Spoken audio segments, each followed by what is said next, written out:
কালাইডোস্কোপের আয়না চ্যানেলে আপনাদের স্বাগত। আশা করি বন্ধুরা আপনারা ভালো আছেন। আজ একটা নতুন রেসিপি নিয়ে আবার হাজির হয়েছি। আজকে আমি বানাবো, এখানে আমি কেটে রেখেছি ঝিঙে এবং আলু। ঝিঙে আলু পোস্ত নয়, আজকে রান্নাটা করবো একটা অন্য জিনিস দিয়ে। সেই জিনিসটা হচ্ছে তিল। এখানে আমি তিল ভিজিয়ে রেখেছি আর 5-6টা লঙ্কা দিয়ে রেখে দিয়েছি। এবার আমি এটাকে মিক্সিতে গুঁড়িয়ে নেবো।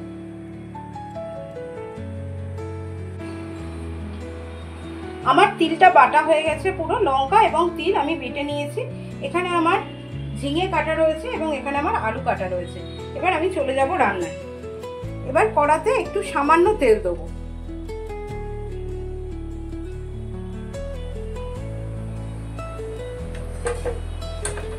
খুব সামান্য তেল দিলাম, যেহেতু কড়াটা আগে থেকে বসানো ছিল। তেলটা একটু গরম হয়ে এসছে। গ্যাসটা কমিয়ে দিয়ে হাফ চামচ মতো হলুদ দিয়ে দেবো। এর মধ্যে হাফ চামচ মতো হলুদ দিয়ে নিয়েছি। হলুদে একটু জাস্ট হালকা মতো গুঁড়িয়ে নেবো তেলের মধ্যে। এটা রইলো।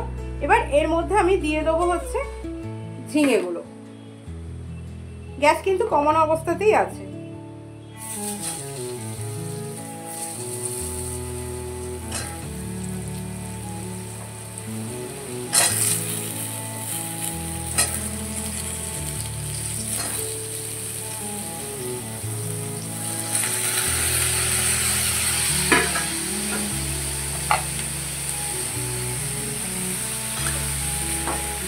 এবার আমি ঝিঙেগুলো দিয়ে দিয়েছি।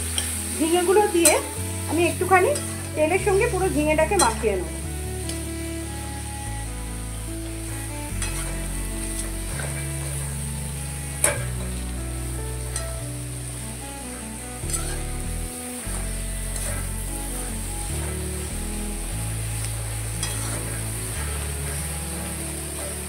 আমি হলুদ আর তেলটা পুরো ঝিঙের সঙ্গে মাখিয়ে নিয়েছি। এরপর আমি এটাকে চাপা দিয়ে রেখে দেবো। এখন কোনো নুন টুন কিচ্ছু দেবো না। এই যে আমি ঢাকাটা চাপা দিয়ে দিলাম, পুরো চাপা দিয়ে দিয়েছি। এখন এভাবেই থাকবে, নরম হবে ঝিঙেটা। 5 মিনিট হয়ে গেছে। এবার আমি কড়াই থেকে ঢাকাটা একটু তুলে নিলাম।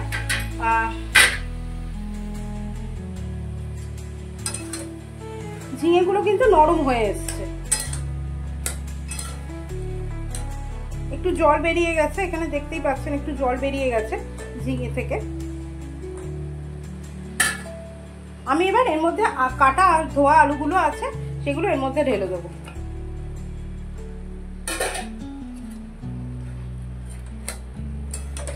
এবার পুরোটা আমি একটুখানি আঁচটা বাড়িয়ে দেবো। আঁচটা বাড়িয়ে দিয়ে আমি আলু আর ঝিঙেটাকে একসঙ্গে একটু মিশিয়ে নেব।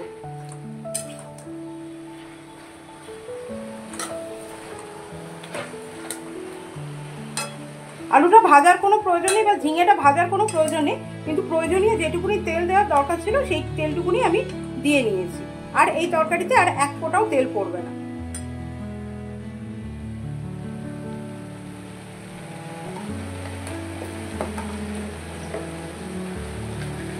আমি এবার এর মধ্যে একটু নুন দিয়ে নেব।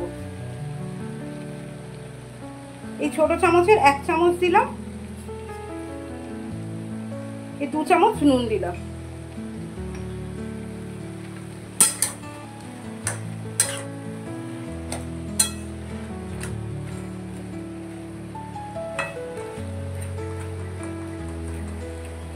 এই তরকারিটাতে কিন্তু কোনো আর হলুদ পড়বে না, সামান্য একটু লঙ্কা গুঁড়ো আমি দেবো। সেটা এখন নয়, একটু পরে আমি দেবো লঙ্কা গুঁড়ো।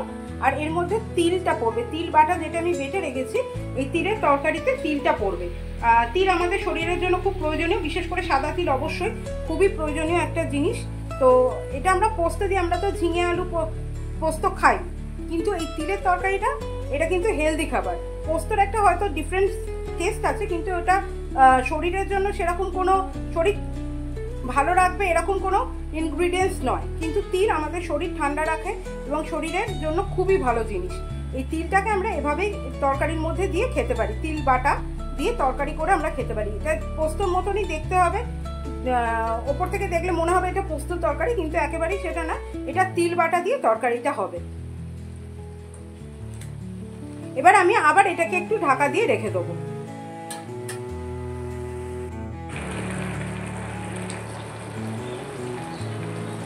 আমি এইমাত্র কড়ার ঢাকাটা সরালাম। আলু আর ঝিঙেগুলো একটু নরম হয়ে এসছে এবং অনেকটা কড়াতে জলও বেরিয়ে এসছে, এটা দেখতে পাচ্ছেন আপনারা।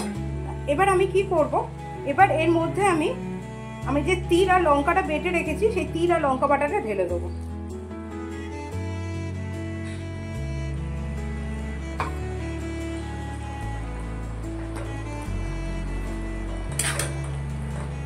এবার এটা মিশিয়ে দেবো। এবার আমি একটুখানি গ্যাসটা বাড়িয়ে দিলাম।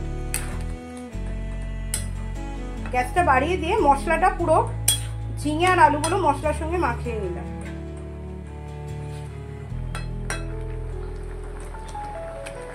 এবার একটু ফুটুক, এর মধ্যে আমি একটুখানি সামান্য লঙ্কার গুঁড়ো দিয়ে দিলাম। লঙ্কা আমার দেওয়াই আছে, কিন্তু একটু রং হওয়ার জন্য আমি সামান্য একটুখানি, খুব সামান্য একটুখানি লঙ্কা গুঁড়ো দিয়ে দিলাম। এবার লঙ্কা গুঁড়োটা মিশিয়ে দেবো। একটুখানি ফুটে গেলে আবার আমি এটা চাপা দিয়ে দেবো। চাপা দিয়ে এবার এটা ফুটে তৈরি হবে। এর মধ্যে আর কোনো তেল কিচ্ছু যাবে না, যা আমার আগেই দেওয়া ছিল সেটাই, আর কোনো তেল যাবে না এর মধ্যে। একটু 2 মিনিট ফুটে যাক, মানে তিলের যে একটা হালকা কাঁচা গন্ধ আছে সেটা একটুখানি ফুটে গেলে এই গন্ধটা হালকা করে চলে যায়। এটাও খুব হেলদি খাবার। এই খাবারটা আমরা ভাতের সঙ্গে, রুটির সঙ্গে, যা কিছুর সঙ্গেই খেতে পারি। তো এটা মানে ডায়েট ফুড হিসেবেও এটা খাওয়া যায়, যেহেতু এটার মধ্যে কোনো তেল নেই এবং ঝিঙে প্রচণ্ড ভালো জিনিস শরীরের পক্ষে। আর গরমকালে তো ঝিঙে পাওয়াও যায় খুব ভালো।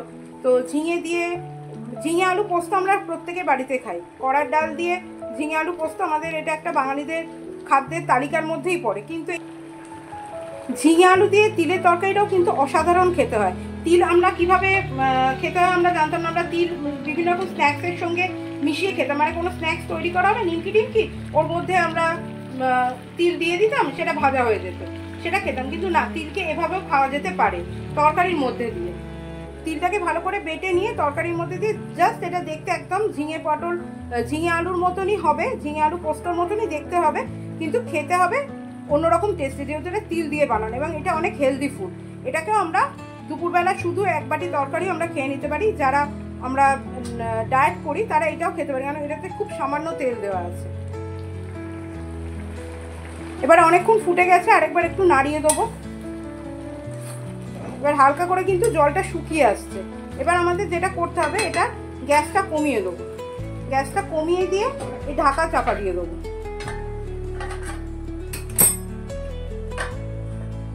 এটা এভাবে জাস্ট 5 মিনিট ফুটবে। আমি কড়া থেকে নামিয়ে নিয়েছি। তরকারিটা ঠিক দেখতে এরকম হয়েছে, ঝিঙে আলুর তিলের তরকারি। এটা দেখে কিন্তু একদমই মনে হচ্ছে না যে আমি এটা পোস্ত দিয়ে রান্না করিনি। এটা কিন্তু মনে হচ্ছে পোস্তই রান্না হয়েছে, ঝিঙে আলুর পোস্ত মনে হচ্ছে, কিন্তু না, আমি এটা কিন্তু তিল দিয়ে রান্না করেছি। এটা হচ্ছে ঝিঙে আলুর তিলের তরকারি। আপনারা অবশ্যই এটা ট্রাই করবেন, নিজেরা খাবেন। এটা খুব হেলদি ফুড। তিল আমাদের শরীরের পক্ষে খুব ভালো একটা ইনগ্রেডিয়েন্টস মশলার মধ্যে। এটা বাচ্চাদেরও দিতে পারে। ঝিঙে যেহেতু একটা ভালো ফসল, শরীর ঠান্ডা করে, এই গরমের দিনে খাওয়া খুব ভালো। তো এই তরকারিটা বাচ্চাদেরও দিতে পারে। সেক্ষেত্রে আমাদেরকে একটু লঙ্কার পরিমাণটা বুঝে দিতে হবে। আমি 6টা লঙ্কা দিয়েছি, যেহেতু আমরা বড়রা খাবো। তো সেক্ষেত্রে একটু ঝালটা বুঝে দিলে বাচ্চারাও এই খাবারটা খুব ভালোভাবে টেস্টফুলি এবং খুব তৃপ্তি করে ওরা খেতে পারবে। আশা করি আপনাদের এই রেসিপিটা খুব ভালো লেগেছে। আপনারা নিজেরা ট্রাই করবেন এবং আমার চ্যানেলটি সাবস্ক্রাইব করে আমার পাশে থাকার চেষ্টা করবেন। রেসিপি করে এই চ্যানেলেই আপলোড করব। আপনারা অবশ্যই আমার চ্যানেলটি দেখবেন এবং নতুন নতুন যে রেসিপিগুলো দেবো সেগুলো অবশ্যই রান্না করে নিজেরা খেয়ে দেখবেন কেমন লাগছে এবং আমাকে কমেন্টের মাধ্যমে জানাবেন যে কেমন খেতে হয়েছিল। আপনাদেরও নিশ্চয়ই ভালো লাগবে এবং বন্ধুদের সঙ্গে চ্যানেলটি শেয়ার করে আমার পাশে থাকার চেষ্টা করবেন। নমস্কার, ধন্যবাদ।